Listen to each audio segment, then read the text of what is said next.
the solution to everything.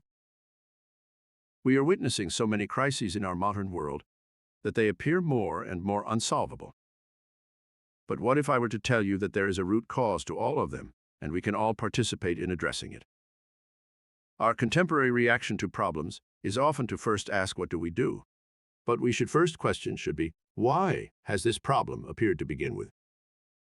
To understand the common cause of most of today's challenges, let's try to understand how we got there. The development of agriculture at the beginning of civilization resulted in a more sedentary life. With it came the formation of larger cities. Living in one place allowed people to start accumulating more than they needed, which has in turn been both a blessing and a disaster. Living in these large settlements made it more difficult to trust everyone, like it was the case in a smaller tribe. Humans are deeply compassionate and empathic beings by nature. However, unless these abilities are trained and made conscious, they will remain applied to a very narrow circle. Because of this newly created mistrust, the need for an all-seeing, all-powerful God who kept an eye on everyone appeared. This concept grew into the establishment of the powerful institution of the church and later law enforcement agencies, which served as the foundation for a society based on oversight and control. Monotheistic religions leverage three fundamental emotions, which result in the majority of human tragedies and misbehaviors: shame, guilt, and fear. The forging of the list of the 7 deadly sins in the 6th century by Pope Gregory the Great served as a gateway to manipulate these emotions and were used throughout history to maintain the power in the hands of the powerful. Let's dig a bit more into those and see how they are always an extreme representation of some of our most natural needs. Religious authorities condemned severely lust, even though sexual desire is a fundamental human drive. Suppressing it and humiliating people for a normal aspect of their biology can have disastrous psychological consequences and cause significant confusion and inner conflict. Nonetheless, many rulers throughout history have been notorious for having countless affairs and indulging in sexual cravings while imposing severe moral laws on their subjects. Described again by its extreme version, food enjoyment was labeled gluttony, but pleasure from food is vital for maintaining a healthy body and obtaining all essential nutrients. Making it a sin not only affects physical well-being, but also adds unneeded guilt to one of life's most essential needs. While many people went hungry, monarchs and nobles were famous for their elaborate feasts, indulging in quantities of food and drink. Ambition has been equated with greed.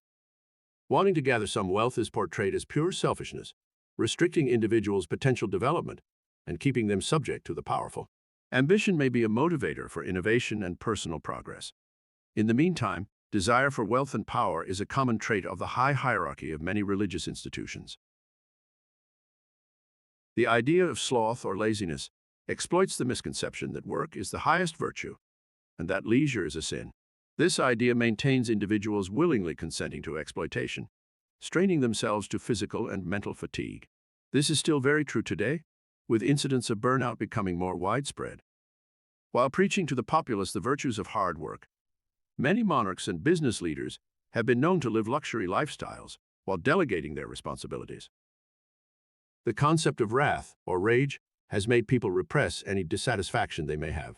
The danger of the powerful being overthrown or questioned is reduced by concealing anger and unhappiness.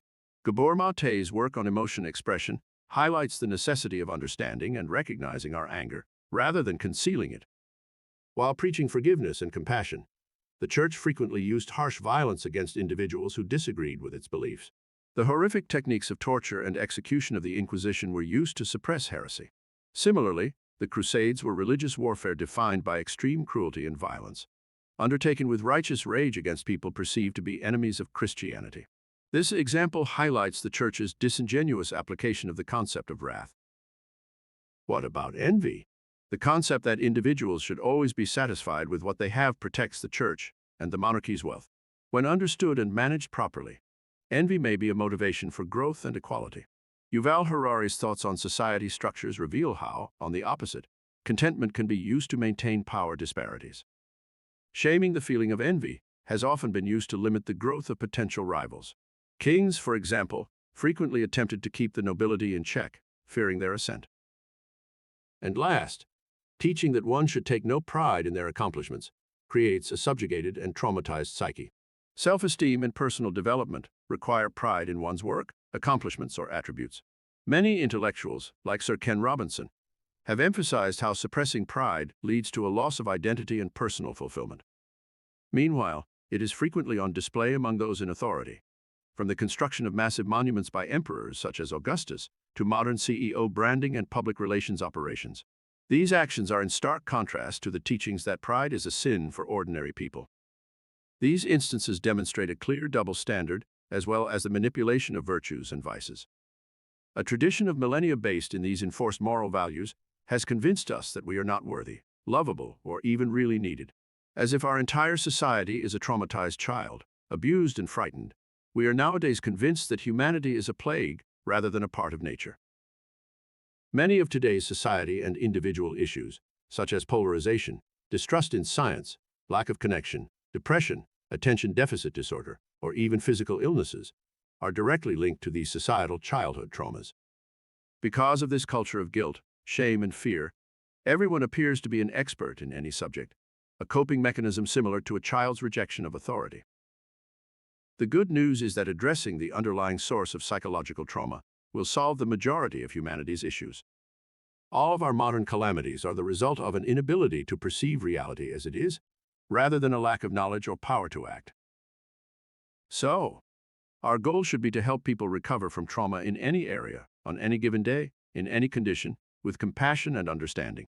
This way, we can make the correct decisions, enact the proper regulations, alter our behavior, apply science, and fix the world. So if you think you know better on a subject, do not judge, shame, and criticize those who think differently. They might only need to be listened to, acknowledged, and supported to evolve their perspective through calm, peaceful, and respectful dialogue. If you are indeed to be the teacher of someone else, you also must do the intellectual heavy lifting of putting your ego and frustration aside, and be the leader you would want them to see you as.